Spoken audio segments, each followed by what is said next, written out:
নমস্কাৰ, মই গীতাঞ্জলি মোৰ চেনেলটিলৈ আপোনালোক সকলোকে আকৌ এবাৰ স্বাগতম জনালোঁ।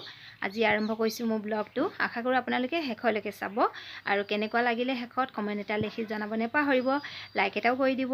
আৰু যিসকলে মোৰ চেনেলটিলৈ নতুনকৈ আহিছে মোৰ চেনেলটো প্লিজ ছাবস্ক্ৰাইব কৰিব আৰু কাষত থকা বেল বটনটো ক্লিক কৰি অল কৰি থ'ব, তেতিয়া আগলৈ দিয়া ভিডিঅ' নটিফিকেশ্যন নিয়মীয়াকৈ পাই থাকিব। এটা অনলাইনৰ কুৰিয়াৰ আহিছে, তাকে আনিব গৈ আছোঁ আৰু লগত চেনিটাইজাৰ লৈ লৈছোঁ। ভালকৈ চেনিটাইজ কৰি ল'ম বস্তুটো লোৱাৰ আগতে। আৰু এয়া লৈ আহিলোগৈ আৰু খুব লৈছে কিন্তু মোৰ ভিডিঅ'টো।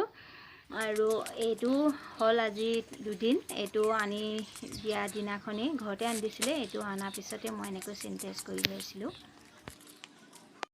এতিয়া ৰাতিপুৱা কাম বন মোৰ সম্পূৰ্ণ ফিনিছ আৰু দিনৰ ভাত পানী বনাবলৈ বহুত সময় বাকী আছে, 10 বাজিছেহে আৰু বিশেষ তেনেকৈ কাম নাই, সম্পূৰ্ণ কৰি ল'লোঁ। সেইকাৰণে ভাবিছোঁ মই দুটামান বস্তু আছে সেইকেইটা আনবক্সিং কৰি দেখুৱাম। মই অনলাইন অৰ্ডাৰ কৰিছিলোঁ আৰু আহি পালে। আজি 2 দিনৰ আগত এটা আহিছে, কালি এটা আহিছে, গতিকে দুইটাই বস্তু মই আনবক্সিং আপোনালোকৰ সন্মুখত কৰিম। আৰু তেনেহ'লে চাওঁগৈ ব'লক মই কি আনবক্সিং কৰিম আজি। মোৰ সৰু টেবুল এখন খুব দৰকাৰ হৈ আছিলে। ধিতিক মই বিচনাত বহুৱাই পঢ়াওঁ আৰু বিচনাত বহি পঢ়োঁতে খুব হাউলি লিখিব লাগে।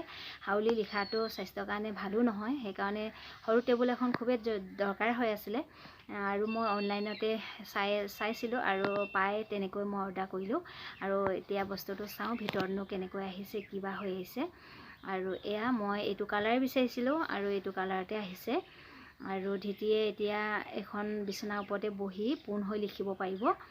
আৰু ছোৱালীজনীয়ে বাৰু টেবুলত পঢ়ে, কিন্তু মাজে মাজে তাইও বিচনাত পঢ়ে, যিসকলে মোৰ ভিডিঅ' চাই দেখিছে আগৰ ভিডিঅ'বোৰত।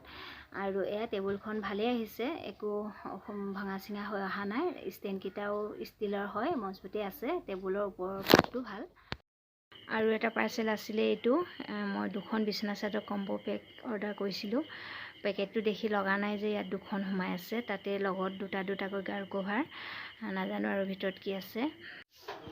পেকেটটোৰ ভিতৰত আৰু 2টা পেকেটত 2খন বিচনা চাদৰ বেলেগে বেলেগে পেক কৰা আছে। এখন হৈছে এইখন আৰু এখন এয়া। এতিয়া এইখন পেকেটটোৰ ভিতৰত কেনেকুৱা ওলায় তাকো চাওঁগৈ।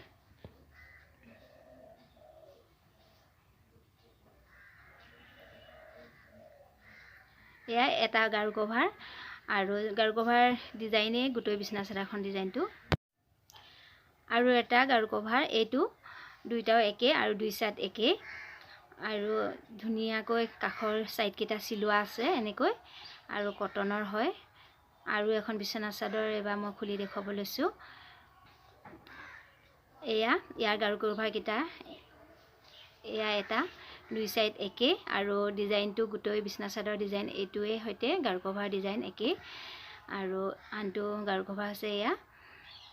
আৰু এইখন বিচনা চাদৰো কটনৰ হয় আৰু ছাইডকেইটা ধুনীয়াকৈ চিলোৱা আছে।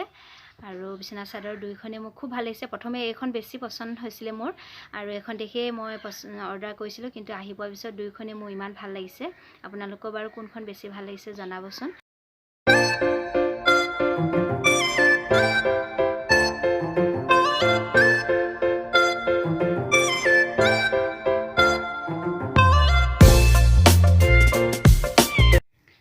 বিচনা চাদৰখন মই এবাৰ পাৰি দেখুৱাই দিলোঁ।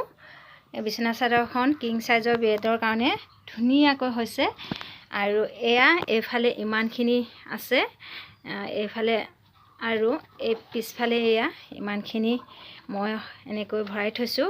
আৰু ঠিক তেনেকৈ সেই মূৰৰ ফালেও আছে সিমানখিনি, আৰু এই চাইডতো আছে। যথেষ্ট আহল বহল। 2টা গাৰু কভাৰৰ সৈতে বিচনা চাদৰখন দামটো মাত্ৰ 340 টকা পৰিছে। 39 হয়, 1 টকাটো খুচুৰা নোহোৱাৰ কাৰণে মই দি গৈছোঁ বাৰু কুৰিয়াৰ ছাৰ্ভিচমেনজনক। আৰু কেনেকুৱা লাগিছে জনাবচোন।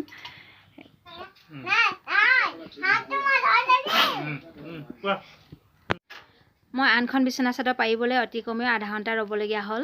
কাৰণটো হৈছে এয়া, মই পাৰি যাওঁ এফালে বেয়া কৰি যায়। মই বাৰেপতি পাৰিছোঁ, বাৰেপতি উঠাই পেলাইছে। শেষত গৈ বাৰু বিচনাৰ পৰা উঠি গ'ল, তেতিয়াহে মই বিচনাখন পাৰিলোঁ। তাৰ পাছতে দেখুৱাই দিছোঁ। বিচনা চাদৰকেইখন বাৰু আপোনালোকৰ কেনেকুৱা লাগিছে সঁচাকৈ জনাব। মোৰ হ'লে খুব ভাল লাগিছে। আজি দুপৰীয়া বনাবলৈ যোজা কৰা হৈছে গাহৰি মাংস, ৰঙালাও আৰু কচু ঠাৰিৰ লগত।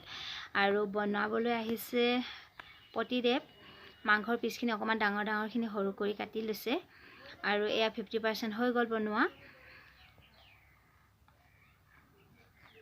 আৰু এয়া হৈ গ'ল আমাৰ মাংস আঞ্জা আৰু বেলেগ কিবা বনাব লাগিব নাই সুধিছিলোঁ নালাগে বুলি ক'লে গতিকে মই ভালেই পালোঁ আজি শৰ্টকাট মাৰি থলোঁ অকল এটা আইটেমেৰে আমাৰ দুপৰীয়া খানা